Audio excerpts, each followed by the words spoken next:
Eu acho que todos nós passamos por isso, pelo menos eu sei que nós dois passamos por isso. Dos meus 17 aos 30 anos, foi 13 anos de muita dor. Onde tudo deu errado para mim em todas as áreas da vida. Acho que poucas pessoas conseguem fracassar simultaneamente em todas as áreas. Eu bati recorde.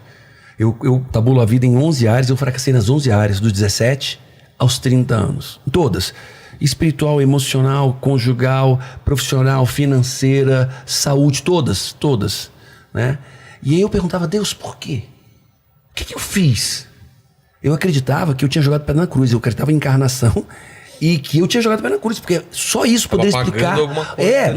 Algo muito grave, porque só explicaria tanto fracasso por tanto tempo, 13 anos.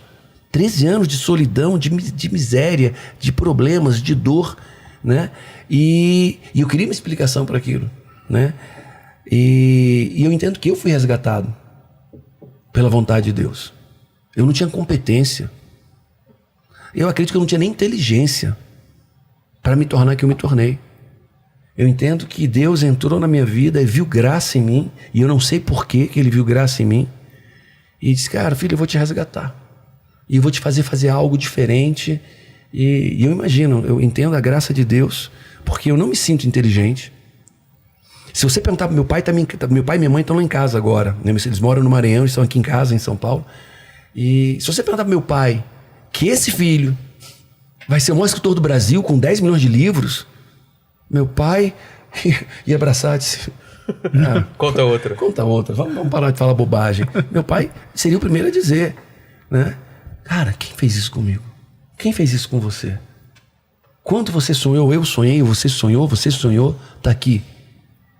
Então, eu olho para Deus e diz, Deus, o que é que você viu na gente? Nós estamos aqui influenciando milhares, milhões de pessoas. E aí quando eu olho para isso, aí vem uma voz em mim, filho, é porque eu espero muito de você. Sabe? Eu vi em você o que você não viu, mas eu vi em você e eu vou te dar fama, eu vou te dar dinheiro, eu vou te dar inteligência para você fazer algo. Eu vou agir através de você. E aí o que eu acredito, Deus viu obediência na gente. Ele vai me obedecer, ele vai cumprir um propósito importante, ele vai impactar vidas. Nessa questão, por exemplo, do resgate da alma, que a pessoa está caminhando para o mal e de repente a luz alcançá-lo, aí não tem outra explicação a não ser a vontade absoluta de Deus e a tua decisão, porque você não ia tomar a decisão de sair das drogas, de largar a prostituição, de não sei o quê. Tem gente que toma essa decisão, mas a maioria das pessoas são resgatadas, espiritualmente falando. E aí eu acredito 100% nessa questão que Deus quer e acabou. É por isso que é muito difícil explicar o determinismo versus livre-arbítrio, porque tem situações como saio daqui e vou para uma casa de prostituição, ou saio daqui e vou para minha casa ver minha mulher e meus 4 filhos. Eu tenho essa escolha ou não? Sim. Sim ou não? Você concorda que eu tenho essa escolha? Claro. Sim. Não sei. Você acha que eu não tenho essa escolha? Você acha que não tem? Não sei. Eu acredito que cada um de nós faz o melhor que tem, que pode, dentro dos recursos que ele tem. Dentro dos recursos cognitivos, emocionais, comportamentais. Não, mas você concorda que é uma opção. Eu não me vejo... Não. Eu acho que pra você nem é uma opção. Não. Pra você, quando você fala eu. Não. Pra Cara, você não é uma Mas opção. o ser humano Você não tem essa tem opção? O ser humano. Mas Tudo bem, eu tô querendo dizer o ser humano. O ser humano, ele não tem opção de vou pra casa ou vou fazer um mal. Eu não tenho. Nem tu. Mas porque a gente já escolheu o nosso caminho. Não, é porque nós não temos opção. É mesmo? Eu entendo que não é a questão de você ter ou não opção, Não é ter Thiago. 10 alternativas. É quem você é por aquilo que você pergunta. Ok, tá feito. Isso aí 100%, tô dentro. Eu tô colocando como dúvida, não como afirmação, tá? Uma pessoa que não decidiu quem ela não tem a opção de fazer isso? Ou seja, não tem pessoas... Opção é uma alternativa disponível. Será que você tem? Thiago, para esse caso, Se não. você... exatamente. Uma pessoa que construiu o que o Thiago... Aí que tá. Uma pessoa qualquer que tenha construído algo, ela não se dá a opção de buscar algo que o destruiria. Talvez não. Mas temos várias histórias que mostram o contrário. Olha o Tá cara... bom. Que a pessoa tem tudo e ela tem um Abre impulso mão, de mais forte. destruir aquilo por várias decisões erradas e a gente olha e fala, não, Por que a pessoa fez isso? Eu concordo com você. A gente vê vários jogadores de futebol fazendo isso. Por quê? Porque ali foi a melhor escolha que ele conseguiu ter, a melhor atitude, melhor comportamento dentro dos recursos que ele tinha. Ele não tinha recursos para ser fiel, ele não tinha recursos para viver aquilo, emocionais, cognitivos, comportamentais. E ele disse, cara, eu não quero fazer isso, eu não quero. E tá beijando a macaca. Tá entendendo? Então eu conheci ele não tinha escolha? Eu conheci um cara, O Paulo olhando. O Muzi olhando, Muzi. Eu tive, num ano, eu fiz coaching, eu tenho 11 mil horas de sessões de coaching individual. E num ano foi muito forte isso. Eu tive 5 homens, 2 eram homens, 3 eram mulheres em relação aos maridos, tá? Todos se envolveram com prostitutas, homens ricos. Então... E eu conversei com um deles, e eles, cara, eu quero morrer. Eu tô enfeitiçado. Fulano me levou naquela casa de prostituição. Eu não quero aquilo, mas não consigo sair. O cara saía do trabalho engenheiro, esse específico engenheiro, saía do trabalho, ia pra casa de prostituição, esperava a mulher ter o último programa dela, depois pegava ela e ia pra um barraco, passar a noite transando com ela. Ele disse, Paulo, eu não quero viver isso, mas eu não consigo. Não consigo escolher, como a pessoa diz, cara, eu não quero comer, mas eu não consigo escolher não comer. Eu não quero beber, mas eu não consigo escolher. Dentro de mim, os recursos que eu tenho, cognitivos, emocionais, eu não consigo escolher o que eu quero. Paulo, o que Paulo dizia? Aquilo que eu faço é o que eu não quero justamente é o que eu faço. O apóstolo Paulo tem um versículo que diz, tudo aquilo que eu quero fazer eu não consigo. E aquilo que eu não quero fazer, eu acabo fazendo. Grande apóstolo Paulo. Tá entendendo? Estamos falando do apóstolo Paulo. Então, será que tem? Aí ele será fala, que tem misericórdia de mim, miserável homem que sou. Ou seja, eu não consigo fazer o que eu quero. E aí é o processo do trabalho que eu faço de reprogramação de crenças. Eu tenho teses e teses de teoria geral das memórias, experiências. Cara, eu não consigo fazer aquilo. Ok, mas eu consigo mudar algo dentro de mim. Eu consigo mudar os recursos cognitivos, os recursos emocionais, eu consigo alterar minhas memórias, eu consigo alterar meus significados, para que ali na frente eu consiga fazer o que eu quero fazer, porque hoje eu não consigo. Eu não consigo fazer aquilo, mas eu consigo... Cara, eu não consigo ser forte, mas eu consigo malhar. Tá entendendo? Eu não consigo ter sucesso, mas eu consigo estudar. Então, eu não consigo chegar ali hoje, mas eu consigo, de repente, mudar os recursos cognitivos e emocionais que eu tenho. Para que aí eu tenha recurso para ser alguém e fazer algo diferente. Mas eu vejo pessoas cruelmente assim, você bebe, você tem que parar de beber. Aí o cara diz assim, cara, eu tenho 3 filhos que estão sofrendo por causa da minha bebida, eu sei. Mas eu não consigo. E começa a chorar. Eu sei que eu não tinha para fazer isso, mas eu não consigo. Você é preguiçoso? Não, eu dou a minha vida pelos meus filhos, eu não consigo. Eu não consigo parar de beber. É mais forte que eu, não é minha decisão. Eu sou impelido, eu sou conduzido, arrastado para isso. E aí tem alguém que coloca o dedo e diz, você. Como se a vida fosse uma decisão racional. E não é. Acho que mais que isso. Você sabe que eu gosto muito de rap, né? E rap brasileiro. Porque tem muita história... Eu olho pra você e falo, esse cara gosta de rap. Eu já imagino um bonezinho pra trás. Eu também, já imagino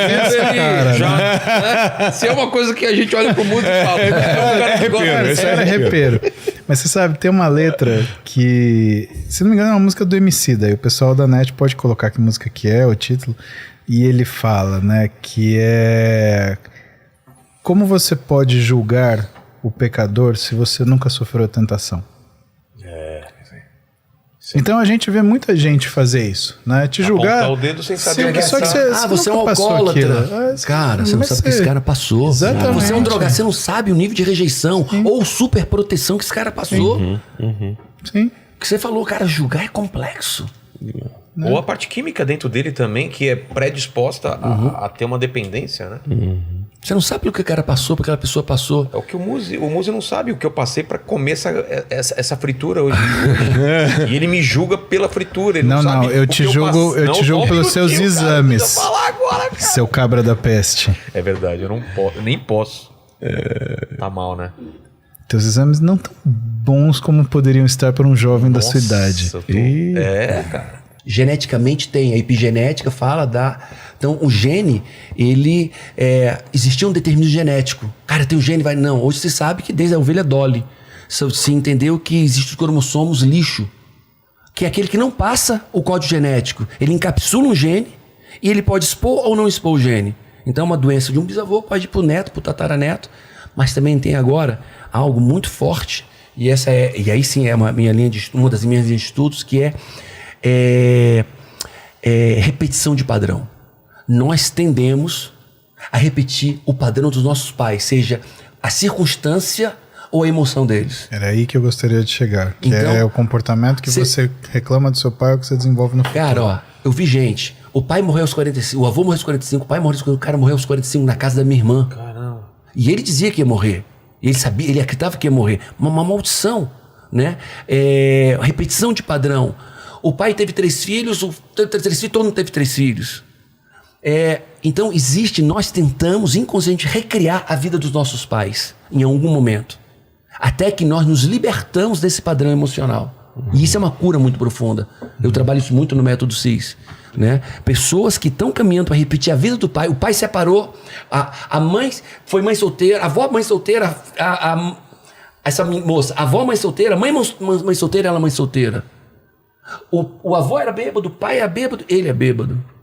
Então, essa compreensão desses padrões, né, que tem padrões negativos e padrões positivos, de quebrar, romper com esses padrões. E aí, dentro da minha linha de estudo, a única maneira de eu romper os padrões negativos dos meus pais é perdoando.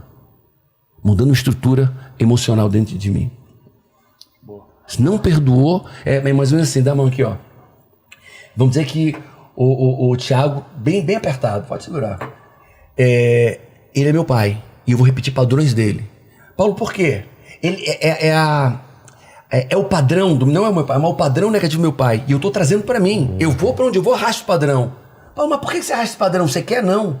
Eu estou colado. E o que é que me cola esse padrão? As minhas mágoas.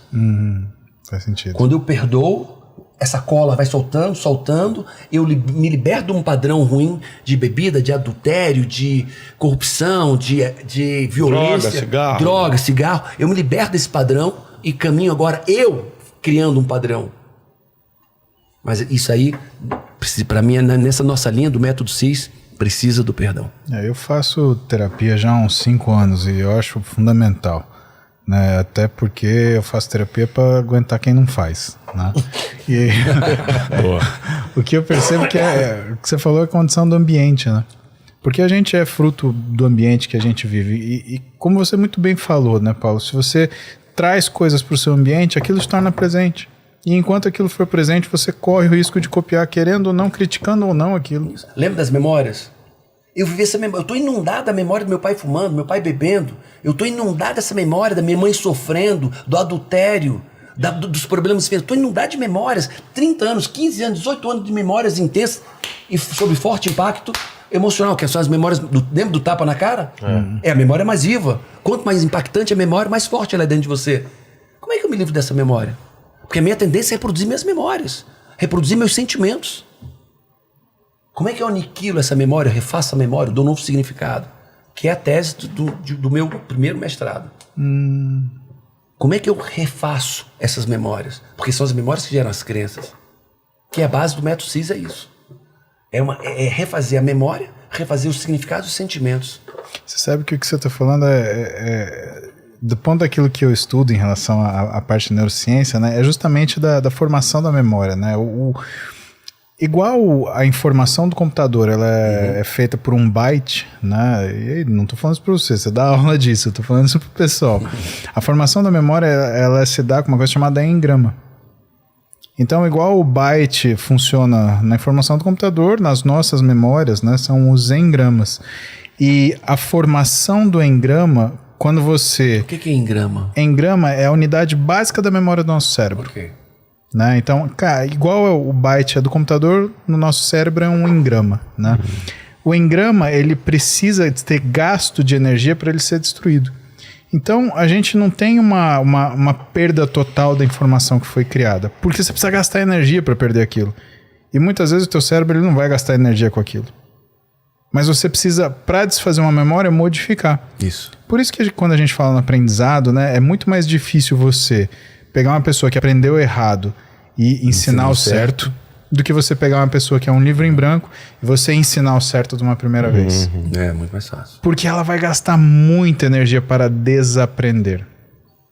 Eu acho que a validade de você ter uma metodologia para abordar isso é fenomenal, porque é a coisa mais difícil que a gente faz. E exige da gente uma plasticidade terrível. Isso. O que é difícil de um sujeito fazer, por exemplo, uma prova, sei lá, para ser especialista numa área, por exemplo. Né? Porque ano a ano, como existe uma quantidade de adição de conhecimento, tem coisas que mudam. E quando mudou, aquilo que você fez um baita esforço para aprender ano passado, você tem que desaprender esse ano para reaprender de novo. Então, por exemplo, o garoto que vai fazer um vestibular é diferente de um garoto, de um profissional que vai fazer um concurso público, que vai fazer uma prova de título de especialista dentro de uma área. Né? E isso é muito complicado por causa do jeito da formação e da desformação, entre aspas, das memórias. Você refazer esse aprendizado. Olha só, na nossa tese, tudo nós vivemos em função das nossas crenças. A crença do que eu sou, a crença do que eu sou capaz, a crença do que eu mereço. Então, e a unidade básica pra gente são os sentidos. O que eu vejo, o que eu vi, ouvi e senti. A minha memória sensorial, o que eu vi, o que eu ouvi e o que eu senti. Então, a nossa tese é, se eu conseguir, dentro de você, entrar na sua memória e alterar a memória do que você viu, do que você sentiu, mas substante do que você viu, eu consigo mudar qualquer coisa na sua vida. Quando você viu o cara falando de droga, largou as drogas, largou o álcool, o outro que, não sei qual foi o ganho da pessoa, emagreceu, eu não sei, depois do método CIS, né?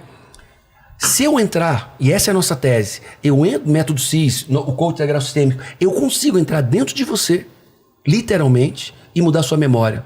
E se eu não mudar a memória, basta eu mudar o significado da memória. Ou então mudar o sentimento sobre essa memória. Então o que eu preciso fazer? Você tem uma disfunção. Essa disfunção é gerada por memórias. Eu vivo em função das memórias. Que memórias são essas? E eu entro aqui, eu trago a memória para fora, reedito a memória. Literalmente. Meu pai matando a mãe. Eu posso reeditar essa memória. Ou então eu posso edificar o significado dessa memória. Ou os sentimentos. Teu pai era um doente e tal. Muda o significado, ele fez o melhor que ele pôde, ou perdoa teu pai, mudou, ou então muda a própria memória, ou muda os três. Se eu conseguir isso, se a pessoa se permitir isso, ela muda a crença. Mudou a crença, ela muda comportamento, ela muda atitude, ela muda o tom da voz, ela muda a complexão física, o encaixe do tônus muscular da face, a forma de pisar no chão. E essa é a nossa tese. A mudança... A nossa tese existe um pressuposto no desenvolvimento humano que a mudança acontece ao longo do tempo. Nós acreditamos e temos comprovado isso, essas pessoas viram aí, mudanças podem acontecer quase que imediatamente, se você conseguir alterar suas crenças. Mas para alterar a crença, você vai ter que alterar a memória, alterar o significado ou o sentimento. E isso é sinapse neural. Eu posso sim refazer por plasticidade neural, neurogênese, sob forte impacto emocional no processo completo, mudar isso. Mudou isso, você muda seu padrão financeiro, muda seu corpo, muda suas emoções, muda a relação com pai, filho, mãe. É sinistro o negócio. Bastante. E vai contra toda a lógica do desenvolvimento humano aí.